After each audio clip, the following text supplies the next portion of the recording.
예, 오늘 본문 우리 로마서 15장 우리 1절 말씀을 중심으로 관계 회복의 세 가지 처방이라 하는 제목으로 우리 함께 도전을 받았으면 좋겠습니다. 계속해서 이제 깨어진 관계 회복 시리즈 설교 우리 6번째 시간인데요. 오늘은 깨어진 관계를 회복하는데 어떻게 해야 되는가, 세 가지 처방이라는 내용을 소개해드리고자 하는데요. 관계가 이제 불편해지는 이유가 뭘까요? 뭔가 내 안에 상대에 대해서 못마땅한 것이 있을 때 그것을 어떻게 하는가에 따라서 관계가 이렇게 좋아지기도 하고 관계가 나빠지기도 합니다. 그러니까 마음에 안 들 때, 그죠? 못마땅할 때에 표정이나 말이나 또 행동으로 어떻게 나타나는가. 대개는 마음에 안 들면 참지 못하고 분노하거나 그냥 또 책망하는 경우들이 많이 있죠. 비난도 하고요. 그렇게 되면 관계가 안 좋아질 수밖에 없죠. 근데 우리 그리스도인들은 어떻게 될까요?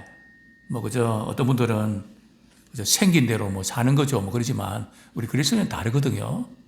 그리스도에게서 제일 이제 중요한 것이 성품의 변화입니다. 그래서 우리 예수 믿는 사람들은 하나님의 성품이, 예수님의 성품이 나타나야 되거든요.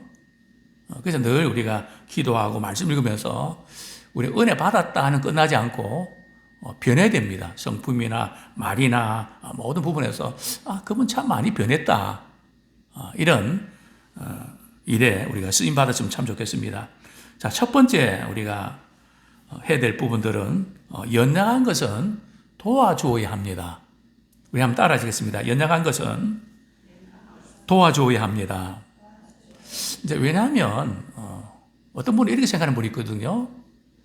나는 내가 알아서 하기 때문에 누구의 도움도 필요 없고 신앙도 내가 알아서 해. 사실은 제가 목회하면서 내가 알아서 신앙생활 한다는 분 치고 신앙생활 제대로 하는 분들 만나지 못했습니다. 그것은 자신의 신앙생활을 잘 관리한다는 뜻이 아니라 내 고집대로, 내 생각대로, 내 스타일대로 하겠다는 거거든요. 우리 신앙은 그게 꺾여져야 됩니다. 자기를 부인하고. 그래서 우리는 연약하기 때문에 서로 도움을 주고받아야 된다는 거죠.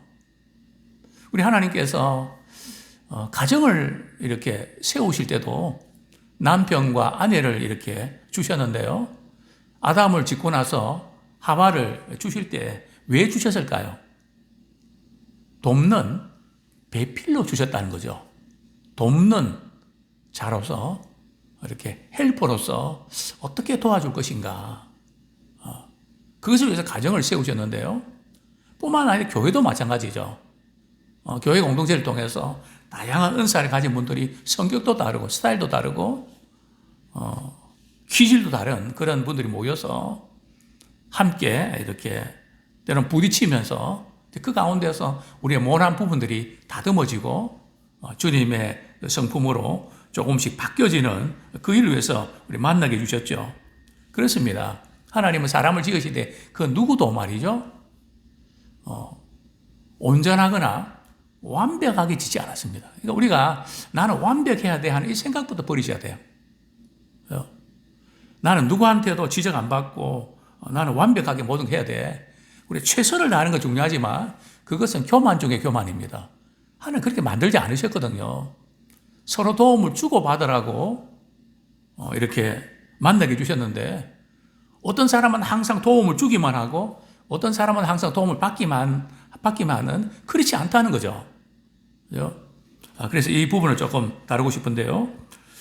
자, 우리 교회 안에는 어떤 사람이 있을까요? 우리 로마서 15장 1절 말씀 다시 한번 읽겠습니다.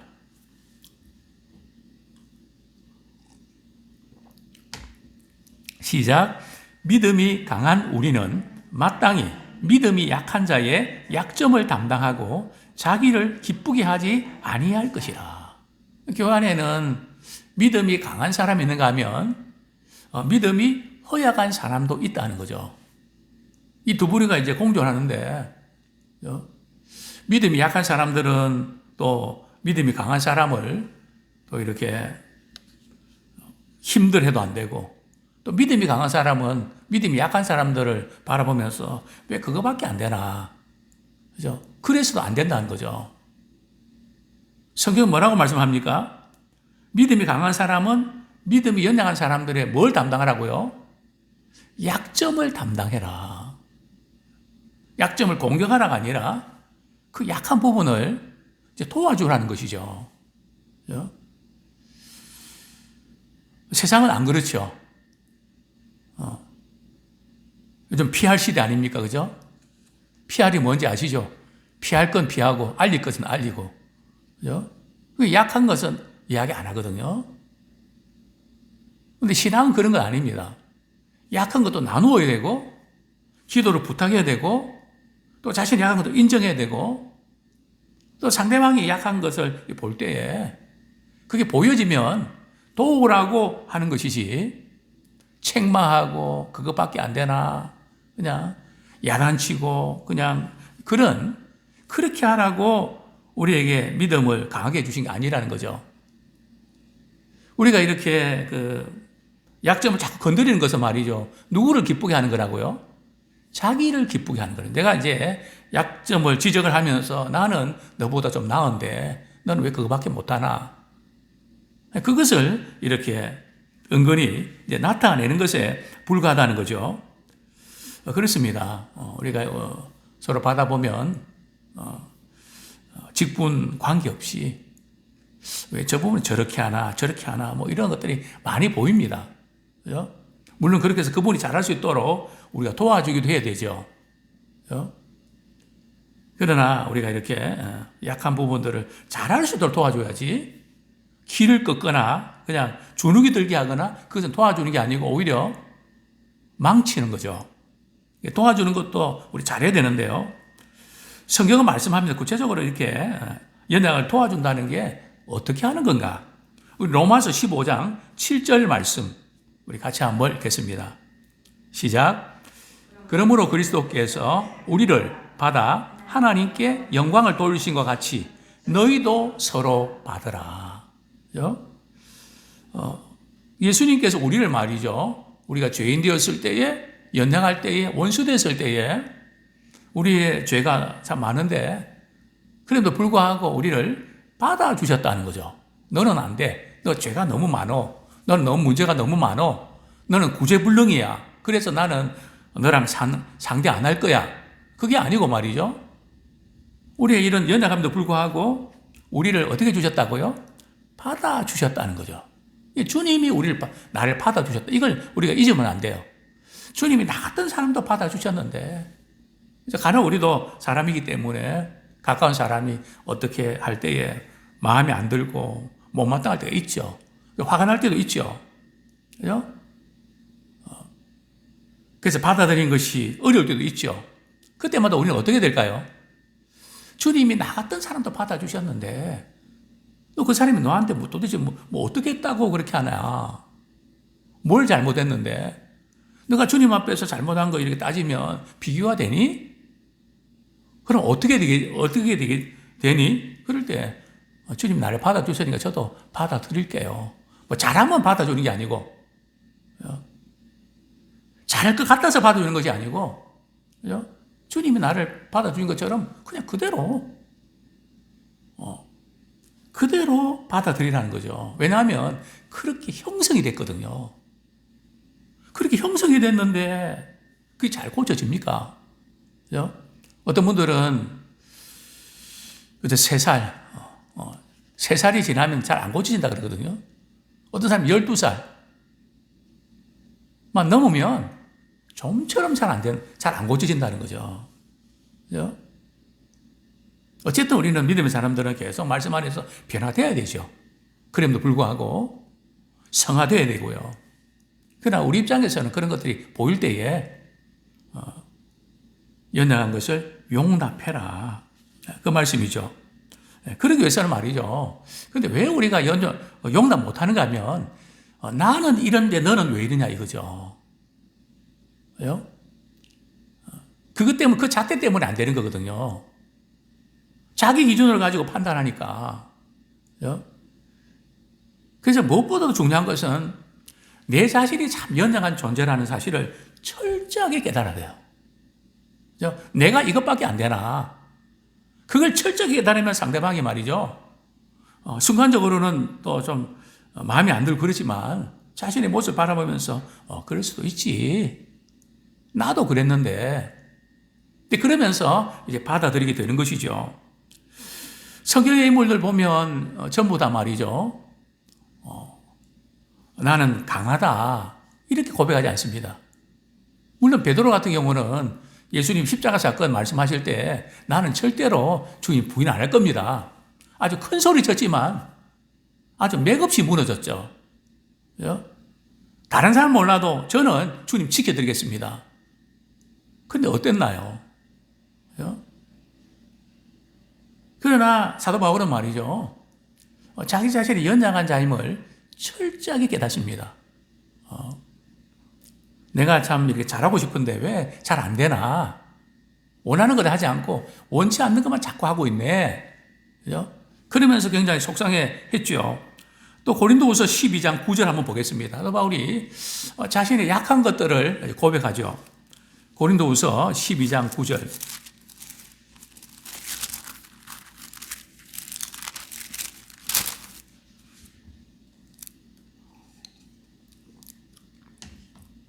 같이 읽겠습니다. 시작. 나에게 이르시기를 내 은혜가 내게 족하도다. 이는 내 능력이 약한 데서 온전하여짐이라 하신지라. 그러므로 도리어 크게 기뻐함으로 나의 여러 약한 것들에 대하여 자랑하리니 이는 그리스도의 능력이 내게 머물게 하려 함이라. 사도 바울은 뭘 자랑했다고요? 나의 여러 약한 것들을 자랑했다. 우리가 이렇게 살아가다 보면 어떤 분은 몸이 아파서 어떤 때는 자녀 문제 때문에 어떤 때는 우리의 어떤 가진 것 때문에 남에게 어떤 것을 이렇게 드러내기가 참 창피하고 그런 경우도 있죠. 사람인지라 충분히 그럴 수가 있습니다. 그런데 그거를 우리가 이렇게 믿음의 사람들은 극복해야 되거든요. 왜냐하면 예수님이 십자가 지실 때 말이죠. 그 옷을 다 벗겨서 말이죠. 그 강도 중에 강도를 말이죠. 그 사형 언도를 하는데 그것도 말이죠. 죄인들과 같이 말이죠. 십자가에 못 박으실 때 얼마나 자존심 상했을까요? 그죠? 근데 그걸 부끄러워하지 않으셨거든요.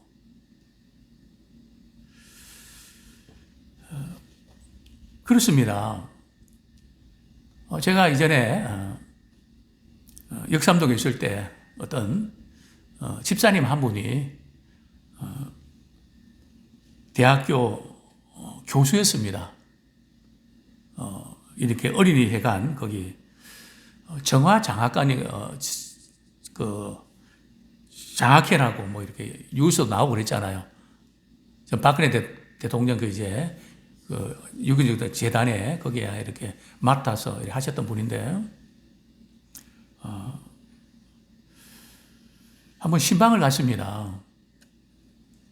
신방을 갔는데 이렇게 예배드리기 전에 목사님, 제 자신의 것을 조금 알려드리는 것이 좋을 것 같아서 말씀드립니다 하면서 남편이 이제 이렇게 암으로 투병하시다가 돌아가셨던 이야기를 제게 전해주셨습니다. 그러면서 조그만 그 돌멩이에 십자가 모양이 그려져 있더라고요.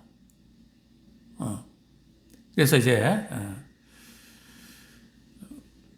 남편이 한참 암투병할 때에 그 이제 요양한다고 이제 거기 갔는데 아마 산길 거기에 이제 아마 영원히 요양하는 데가 있었던 모양이죠.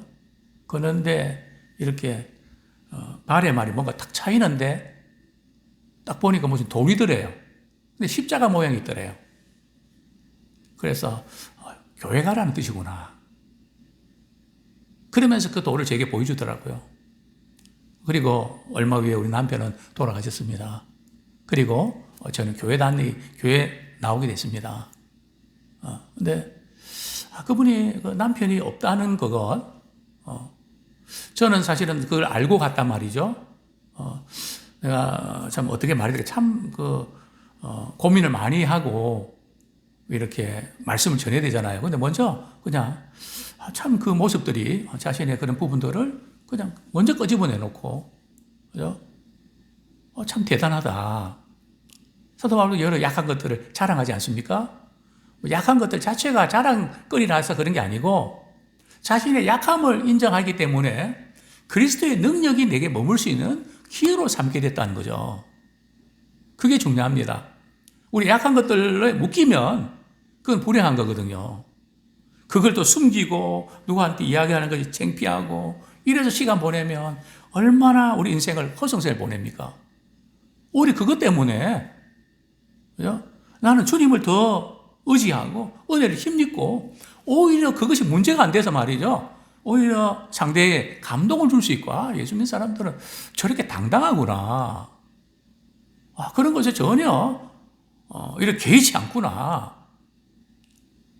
바울의 고백이 그렇지 않습니까?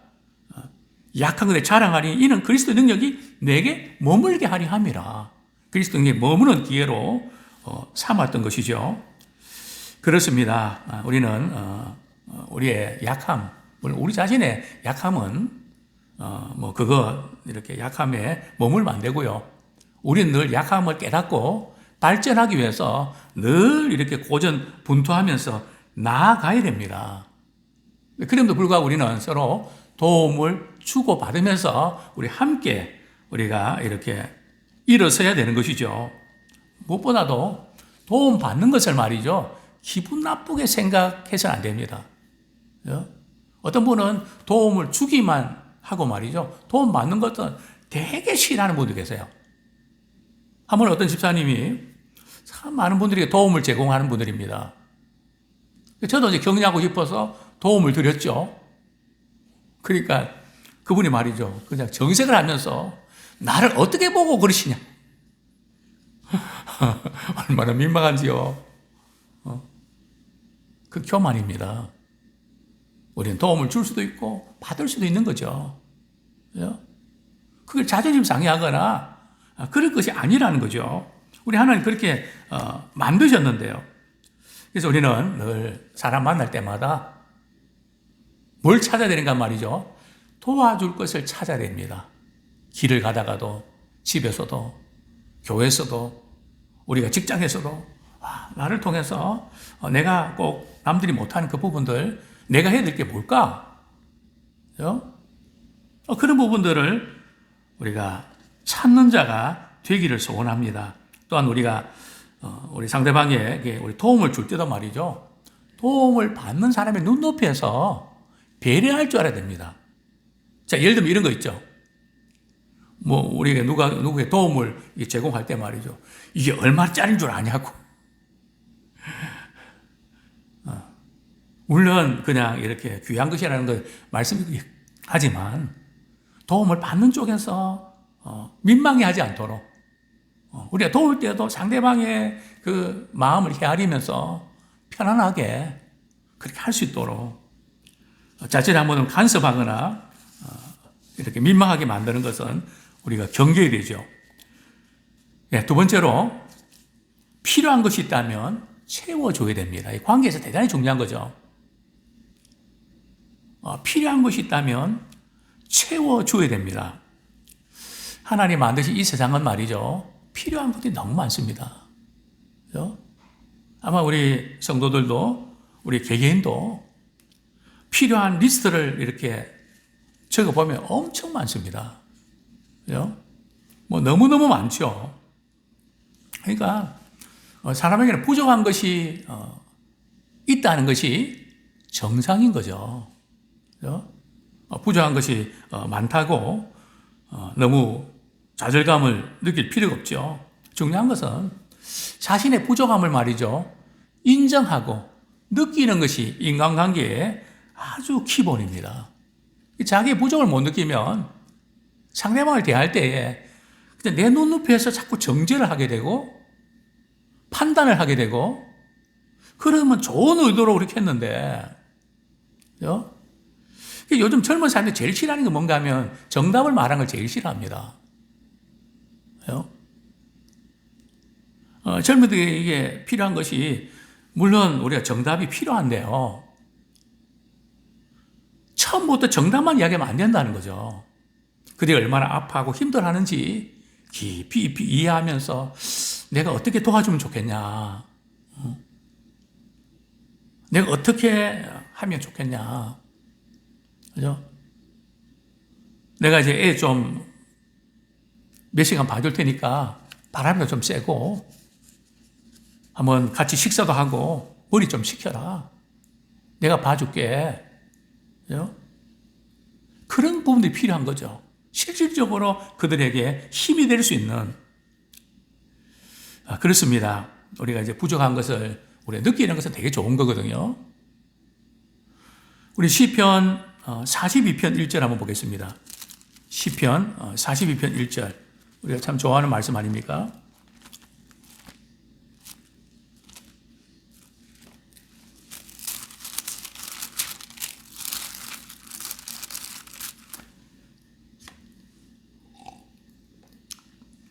같이 읽겠습니다. 시작.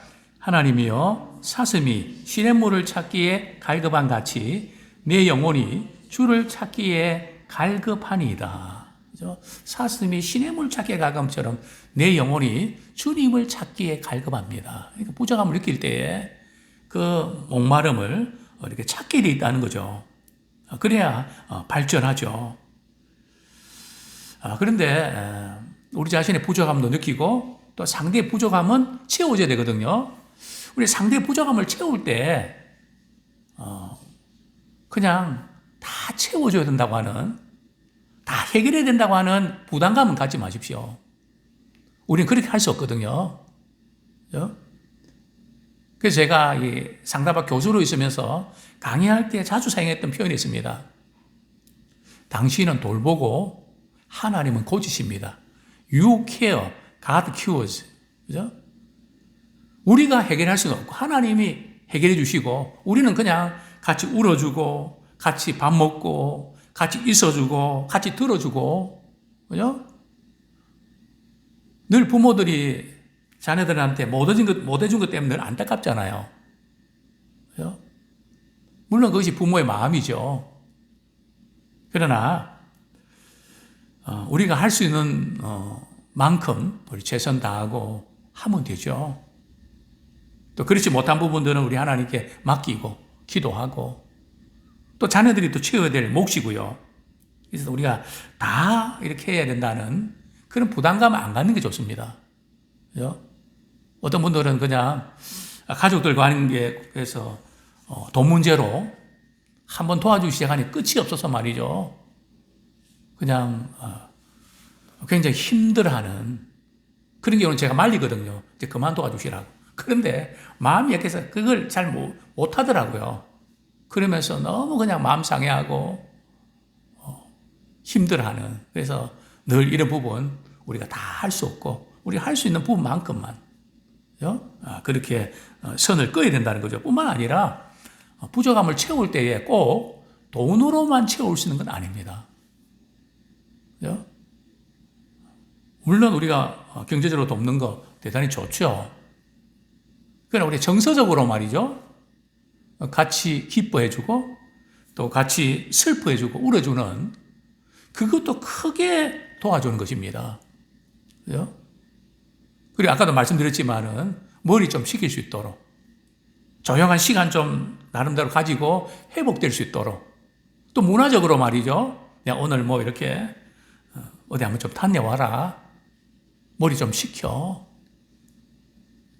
뭐 이런 부분도 되게 도움이 되죠. 늘 그냥 거기서 이렇게 답답하게 이렇게 있다가 분위기를 바꿔보는 그것도 대단히 중요하죠. 그래서 그러면서 다시 한번 회복되는 그런 시간들이 필요합니다. 그런데 제일 중요한 것은 말이죠. 우리가 사람들이 이제 채워주는 그것도 필요하지만 제일 중요한 것은 우리 하나님이 채워주셔야 되는 그것이 더 중요하죠. 더 많죠. 우리 시편 34편 우리 9절 10절 시편 34편 우리 9절 10절 같이 한번 읽겠습니다. 시작. 너희 성도들아 여호와를 경외하라. 그를 경외하는 자에게는 부족함이 없도다. 젊은 사자는 궁핍하여 줄일지라도 여호와를 찾는 자는 모든 좋은 것에 부족함이 없으리로다. 그죠? 우리 하나님을 경외하고 하나님을 찾는, 하나님을 잘 섬기면 우리 하나님께서 공급해 주시는. 그죠? 그래서 우리는 부모로서 뭔가 이렇게도 저렇게도 해주고 싶지만 할 수 없는 게 있어도 없어도 좌절하지 않습니다. 왜냐하면 기도할 때 시시하게 하나님께서 우리 아버지가 되셔서 또 필요한 것들을 또 우리 넘치도록 공급해 주시기 때문에 그렇습니다. 세 번째로 허물은 덮어줘야 됩니다. 그죠? 허물은 덮어줘야 됩니다. 우리는 우리 자신이나 또 다른 사람도 너나 할 것 없이 허물이 많이 있다는 것을 우리 인정해야 됩니다. 그죠? 자꾸 우리의 기준을 가지고 저것도 못하나 이것도 못하나 이렇게 할 때 계속 걸리게 되는 것이죠. 우리 성경 말씀 우리 한번 보겠습니다. 욥기 13장 23절.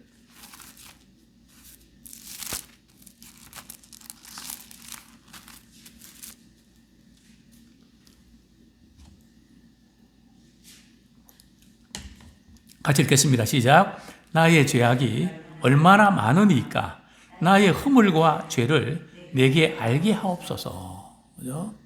이 허물과 죄가 연결되어 있다는 거죠. 이 허물은 죄로 인해서 발생된 결과죠. 모든 사람이 죄를 지었음에 하나님 영광에 이르지 못하더니 의인은 없나니 한 사람도 없다. 하나도 없다. 그러니까 무슨 뜻입니까? 다 우리는 주님 앞에서 허물과 죄로 죽을 수밖에 없었던 우리라는 것이죠. 예, 욥기 13장 23절 했고요. 예, 욥기 14장 17절 같이 읽겠습니다. 시작. 주는 내 허물을 주머니에 봉하시고 내 죄악을 싸매시나이다. 이 허물과 죄악이 연결해서 보게 되죠. 내 허물을 주머니에 봉하시고 내 죄악을 싸매시니라. 또 아모스 우리 5장 12절.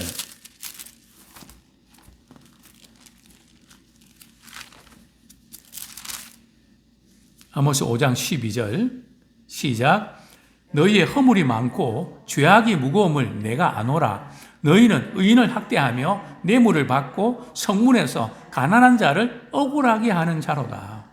허물이 많고 죄악이 무거움을 내가 아노라. 우리 하나님께서 우리 보실 때 허물이 많고 죄악이 많음을 우리 하나님은 너무나 잘 알고 계신다는 거죠.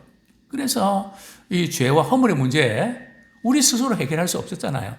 그래서 하나님께서 예수 그리스도를 보내주셔서 예수님을 십자가에 못 박게 하시고 우리의 죄를 대속해 주시고 또 그분을 믿고 회개하면 우리가 죄사함 받는 그 은혜를 주셨죠. 허물과 죄를 해결해 주셨죠. 그렇습니다. 우리는 천국에 가기 위해서는 죄 문제를 해결해야 됩니다. 뿐만 아니라 우리는 다른 사람과의 그 관계에서도 또 죄와 허물이 있는데요. 그 문제는 우리가 믿음으로 해결하지만 또한 우리 다른 사람과의 관계에서 죄와 허물은 어떻게 하면 된다고요? 허물을 덮어주면 해결이 됩니다. 우리 잠언 17장 9절.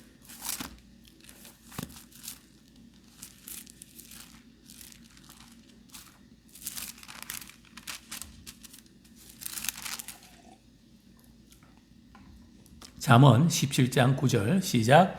허물을 덮어주는 자는 사랑을 구하는 자요 그것을 거듭 말하는 자는 친한 벗을 이간하는 자니라.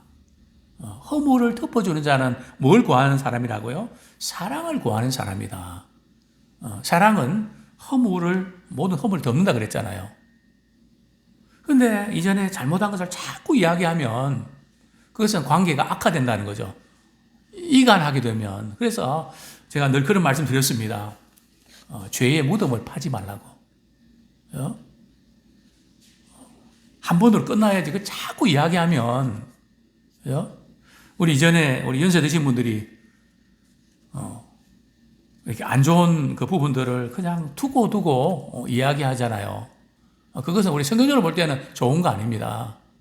그죠? 동의서에서 뭔가 주님은 옮겨주셨는데 그걸 자꾸 말하면 관계가 안 좋아집니다. 그죠? 우리 잠언 10장 12절. 잠언 10장 12절.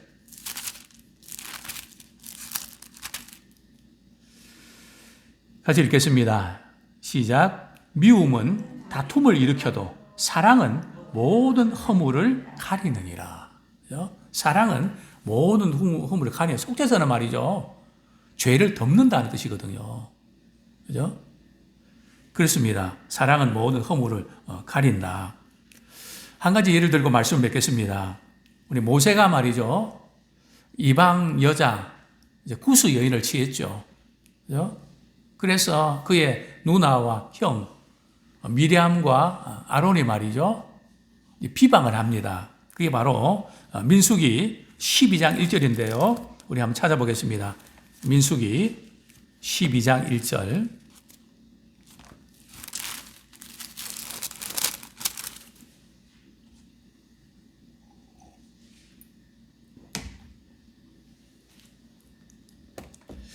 같이 읽겠습니다. 시작. 모세가 구스 여자를 취하였더니 그 구스 여자를 취하였으므로 미리암과 아론이 모세를 비방하니라. 그죠? 누나와 그 형 입장에서 말이죠. 동생이 이렇게 어떤 아내를 구하는 것에 따라서 영향 미치잖아요. 그죠? 집안 식구들이 되는데, 그죠? 그래서 비방을 했는데요. 자, 그럴 때 그러면서 이제 못마땅한 것들을 비방할 때는 반드시 못마땅한 것이 항상 들어가 있죠. 그러면서 이렇게 말하죠. 2절 말씀 시작. 그들이 이르되 여호와께서 모세와만 말씀하셨느냐 우리와도 말씀하지 아니하셨느냐 하매 여호와께서 이 말을 들으셨더라. 그죠?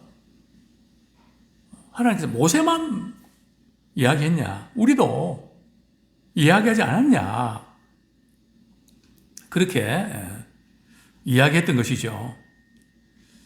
그래서 이제 모세가 전해주는 하나님의 말씀을 더 이상 들을 필요가 없다는 그런 의미죠.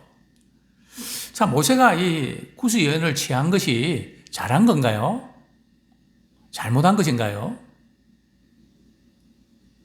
물론 어떤 신학자들은 그 이방 여인 가운데 구스 여인을 취하는 것은 크게 문제될 것이 없습니다. 뭐 그렇게 주장하는 분도 있습니다. 그러나 해피되면 말이죠. 유대인들 가운데 하면 되지. 그죠? 이방 여자를 취할, 아내를 취할 필요가 있었을까? 어쨌든 제가 볼 때는 별로 잘한 것 같지는 않습니다.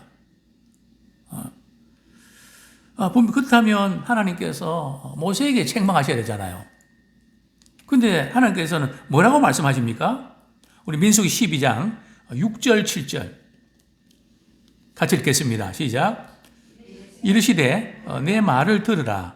너희 중에 선지자가 있으면 나 여호와가 환상으로 나를 그에게 알리기도 하고 꿈으로 그와 말하기도 하거니와 내 종 모세와는 그렇지 아니하니 그는 내 온 집에 충성함이라. 8절 그와는 내가 대면하여 명백히 말하고 은밀한 말로 하지 아니하며 그는 또 여호와의 형상을 보거늘 너희가 어찌하여 내 종 모세 비방하기를 두려워하지 아니하느냐. 오히려 말이죠. 이제 모세를 두둔하고 미리암과 아론을 책망을 합니다. 그죠? 여기서 우리가 배울 수 있는 그런 교훈은 뭘까요? 다윗과 사울왕을 통해서 보면 다윗이 그런 고백을 하죠. 사울왕을 죽일 수 있는 기회가 2번 있었잖아요. 그죠? 그럴 때 다윗은 하나님이 기름 부으신 자를 해치면 그 죄가 없겠냐. 그건 하나님께서 알아서 하실 거다. 세우는 분도 그분이시고 피하는 분도 그분이시다. 그러면서 이제 그는 그런 주변의 그 유혹을 뿌리치죠. 그렇습니다. 아무쪼록 우리는 이 허물을 우리가 스스로는 허물이 없도록 애를 써야 되지만 때로는 허물이 있을 경우에 그런 경우에 우리는 어떻게 될까? 허물이 있으면 어떻게 하라고요? 덮어줘야 된다. 그래서 이제 말씀을 맺겠습니다. 세 가지 처방 우리 말씀드렸는데요. 첫 번째는 연약한 것은 도와주고 필요한 것은 채워주고 허물이 있으면 덮어주는 이것이 우리 관계 처방의 대단히 중요한 부분들입니다.